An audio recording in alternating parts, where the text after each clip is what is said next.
UPPL दोलोआ क'क्राझारनि उसु गेलेगिरि सानमा ब्रह्मनो रांखान्थि अनसुंथाइ हैदों।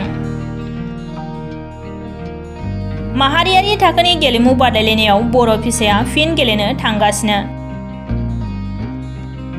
फैगौ 7 जुलाइनिफ्राय 17 जुलाइसिम आमेरिकायाव खुंजानो गोनां वर्ल्ड गेम्सआव बाहागो लागोन बर'नि फिसा सानमा ब्रह्मआ।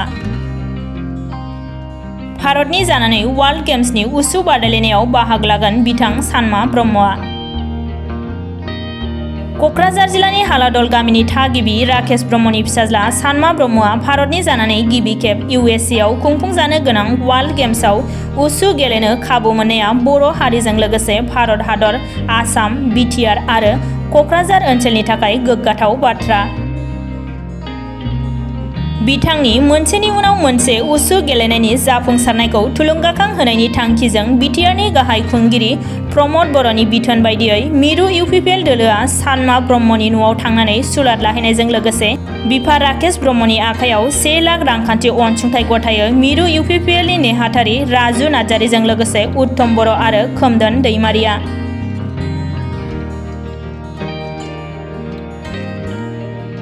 गोग्गाखांदों जोंनिनो बर'नि फिसा सानमा ब्रह्म मुस्रि सानमा ब्रह्मआ दिनै आमेरिकायाव जानो गोनां उसुनि वर्ल्ड गेम्सआवहाय आमेरिकानि आलबामा होननाय मोनसे स्टेटआव बिथाङा बाहागो लानो थांगोन। स्पर्ट्स अथ'रिटि अफ इन्डिया बिथांखौ सेलेक्ट खालामदों।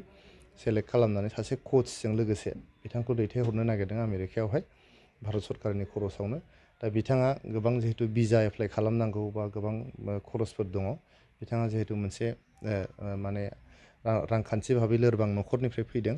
गतिके जोंनि मानगोनां पार्टिनि प्रेसिडेन्ट लोगोसे बिटिआरनि चिफ प्रमद बर' बिथांनि बिथोन बायदियै जों फैनानै दिनै 1 लाख रांनि मोनसे चेक बिथांनि बिफानो जों गथायफैबाय आरो जोङो इसोरनाव आर'ज गाबदों जाहाथे थांनानै बिथाङा मोजाङै गेलेनानै जोंनि भारतखौ गोग्गाखांहोनायजों लोगोसे जोंनि बर'फोरखौ बा बड'लेण्ड ओनसोलनि रायजोफोरखौ जाहाथे गोग्गाखांहोयो बेखौनो जोङो इसोरनाव आर'ज गाबदों। दिनै आङो मिडियानिसिम आंनि खुलुमनाय आरो गोसोजों साबायखर बावनाय थादों। दिनै आंनि सानमा ब्रह्म उसु गेलेगिरि बियो दिनै बालबामायाव जानो गोनां वर्ल्ड गेम्स 7 थारिखनिफ्राय 17 थारिखसिम जागोन। बेवहाय सानमा ब्रह्मआ 7 थारिखआव गाखोगोन आरो दिनै बेखौ लानानैनो जोंनि खाथि खालानि रायजो राजा बा जोंनि गासै बिटिबासि बिराद गोजोननाय मोन्दों आरो बेखौ लानानै दिनै जानाखि जोंनि सरकार दा प्रमद सार बिथांनि बिथोनावहाय दिनै इउपिपिएल पार्टिनिफ्राय जोंनि न'खरनिसिम बा गार्जेननिसिम खबर लादों आरो खबर लानायजों लोगोसे दिनै सानमानि थाखाय माने 1 लाख थाखा अनसुंथाइ होफैदों। बेनि थाखाय जों माने स्पर्ट्स उसु एस'सिएशननि क'क्राझार डिस्ट्रिक्ट उसु एस'सिएशननिफ्राय माने गोजोननाय आरो माने बुंनो हाला आरो गोजोननायनिफ्राय मोन्दों आरो बे। आसा खालामो गेलेनायखौ थारैनो बियो मेडेलखौ मोनबोगोन जों बेखौ आसा खालामदों आरो। दा बियो माबायाव दङ इउपिआव दङ खेल' इन्डिया केम्पआव दङ आरो बियो। ओमफ्राय इन्डियानिफ्राय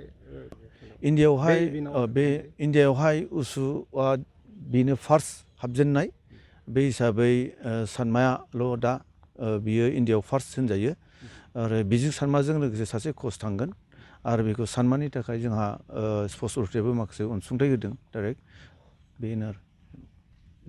आं स्टेटनि टेकनिकेल जाज हिसाबै आरो अल भारतनि सासे जाज हिसाबै सानमा ब्रह्मनि सायाव माने आसा खालामनानै दं।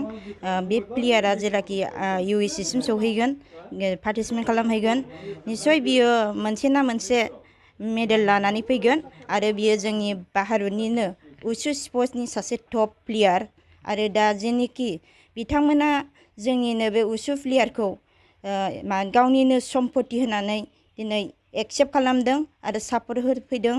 बिथां जोंनि बिटिआरनि चिफ प्रमद बर'नि सायाव बुहुद गोजोननाय थाबाय आरो सापर्ट होगिरि दिनै प्रमद सारनि जानानै जा नुजाफैनाय आबसुनि माखासे सारमोननि सायावबो जोंनि उसु स्पर्ट्सनि सासे भारत हादरनि जोंनिनो दिनै उसुनि टिमनि जाज जानानै बिथांमोननि सायाव बर' रावजोंनो खुलुमनाय जासिहरनाय जाबाय बिथांमोना जोबोद गोनां खामानि मावदों आरो इयुनाव बिथांमोनहा उसु स्पर्ट्सल' नङा बा अल स्पर्ट्सनिल' नङा बिथांमोनहा जोंनि भारत हादरनिनो सासे बर' फिसा कालचारनि स्पर्ट्सजों लोगोसे कालचारनि सासे टप डेन्सारखौबो बिथांमोनहा गावनि सम्पति होननानै सिनायनो रोंदों आरो ओरैबायदि एक्सेप्ट खालामदों आदर खालामदों दिनै राकेश सारनि एकाउन्टआव फिसालानि भिजानि थाखाय एभेलेबल बेलेन्स गैयामोन भिजाया कमफ्राम जानायनि लामायाव गैयामोन बिथांमोना कमफ्राम जानायनि दिनै भिजानि इन्टारभिउ लेभेलसिम सहैनो थाखाय बिथांमोनहा रांनि अनसुंथाइ होफैबाय दिनै बुहुत बुहुत थेंक इउ प्रमद सार